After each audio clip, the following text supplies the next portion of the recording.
Okay, my dear students, now we are going to discuss a very interesting principle given by Fioll. He says that there are two concepts. One is centralization and another is decentralization. So he advocated that an organization which is following only centralization like this, not good. If the organization is following only decentralization, that is also not very good. So he advocated there should be a nice balance between centralization and decentralization. Before discussing the principle, let us first understand that what is centralization. I can say centralization actually refers to concentration of authority, as you can see here, or power in few hands or in one hand at the top level, right? Decentralization means evenly distribution, as you can see here, evenly distribution of power at every level of management. So according to Fioll, a company must not be completely centralized or completely decentralized, but there must be combination of both depending upon the nature and size of the organization. Now, as the meaning is written here by the Fioll, and this meaning you can write. One more thing I would like to say here, that a small organization can be well organized and managed with centralized technique, but in large organization there is need for decentralization. Or if employees are efficient and competent, then they can be trusted by having decentralization. But if employees are not fully developed and are less in number, then there must be centralization. That's why Fioll advised not to have complete centralization or complete decentralization, but a combination of both. If you are not following this principle, then what will happen?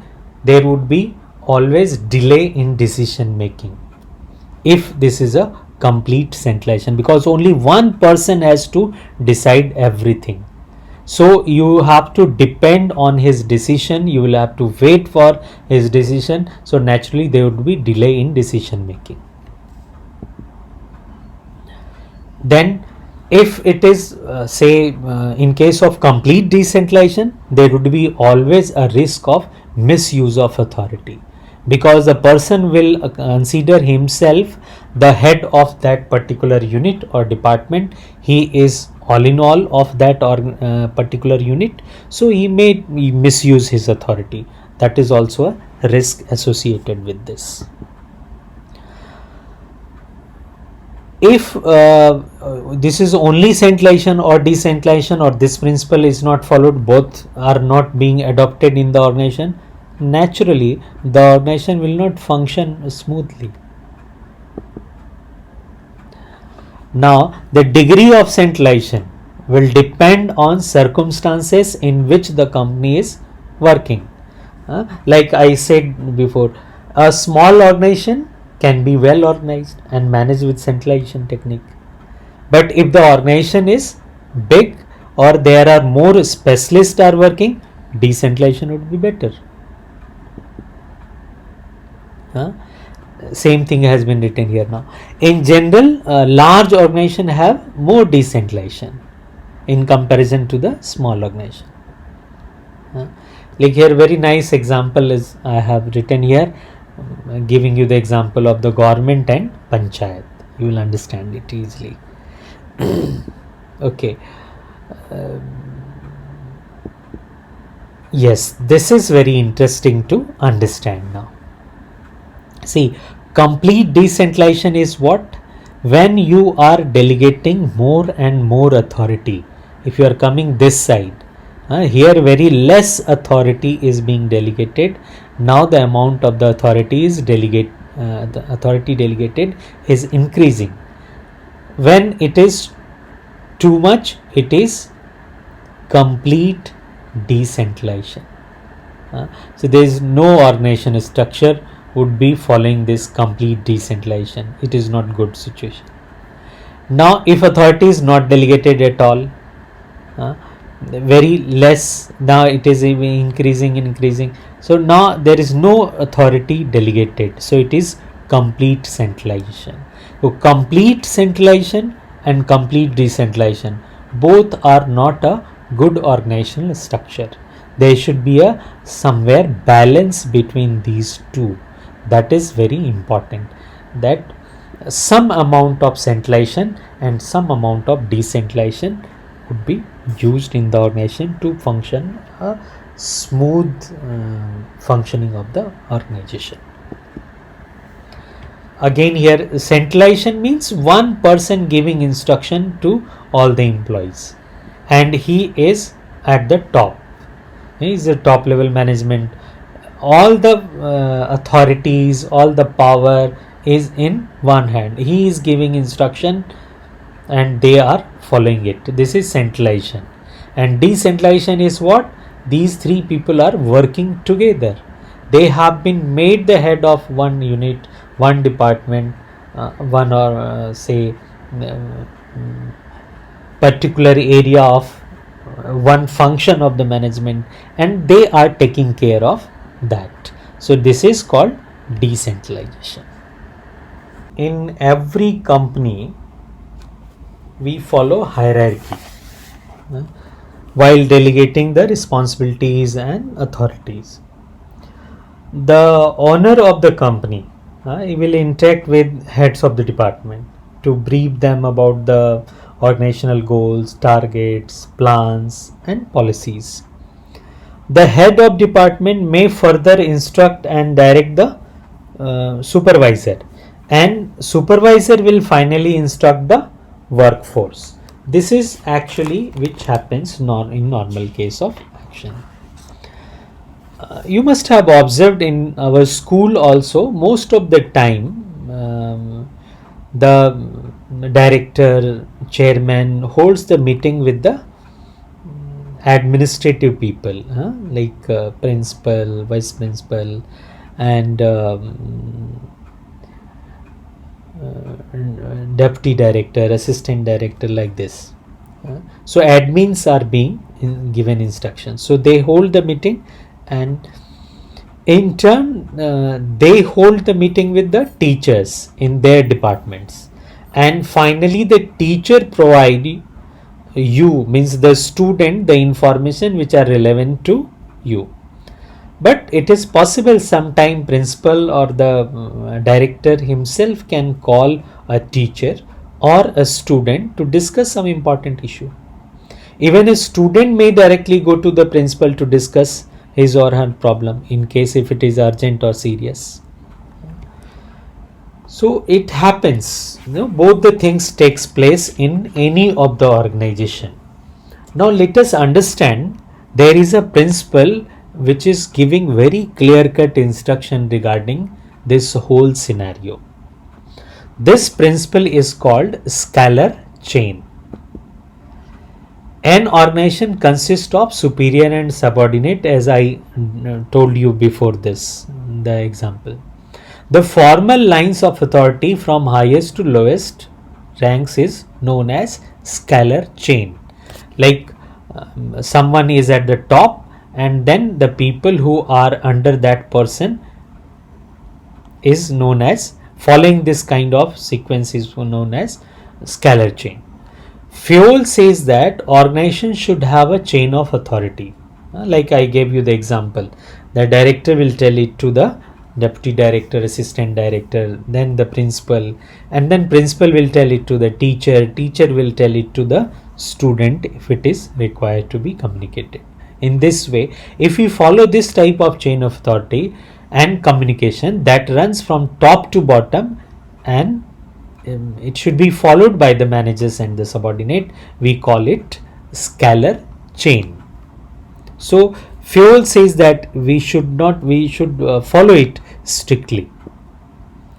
If this is not followed, then what happens? I will come later on But before that, I would like to tell that Fayol said this chain should not be violated in the normal course of formal communication. But in practice, we find that a worker cannot directly contact the CEO of the company. If at all he or she has to, then all the formal levels like foreman, superintendent, manager, director, they have to know about the matter.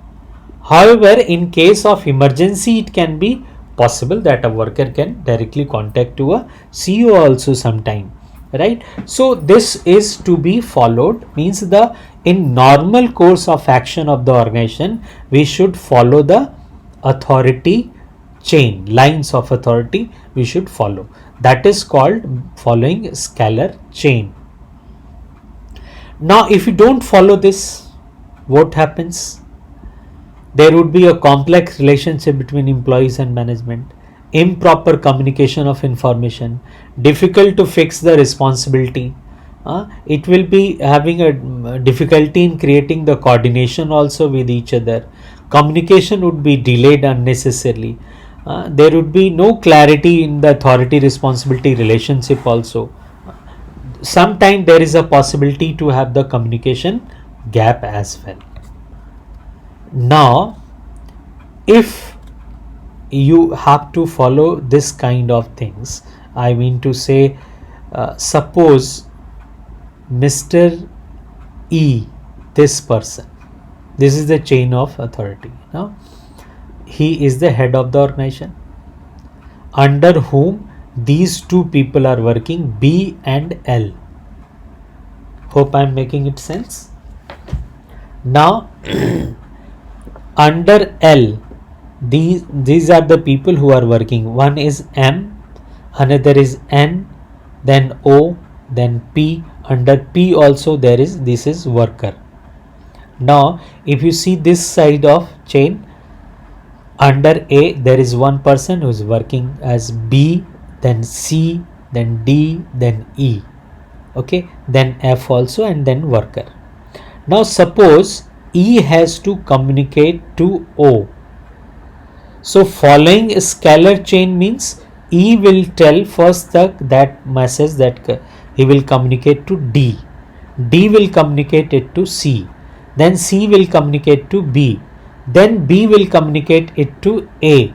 And then A will give this message to L. L will give it to M. M will give it to N. And then N will tell it to O. And finally the message will reach to O from E. This is actually following the principle of scalar chain. But there is a possibility that E and O both are working on a particular project where they have to communicate in between them, means E has to communicate with O has to communicate to E more often. So in that case, if they are going to follow the same scalar chain like this, it will unnecessarily delay the communication process and it will hamper their working also, because they would become the carrier of the message only. So they would be just communicating the message to each other and then it will reach to this. So in that case, Fayol says that if this kind of situation is there and E has to communicate to O more often, or where these people are not necessary to be involved in the procedure of communication, E can directly communicate to O. So there is a possibility of direct communication between E and O, and we call it gangplank. What we call it? Gangplank.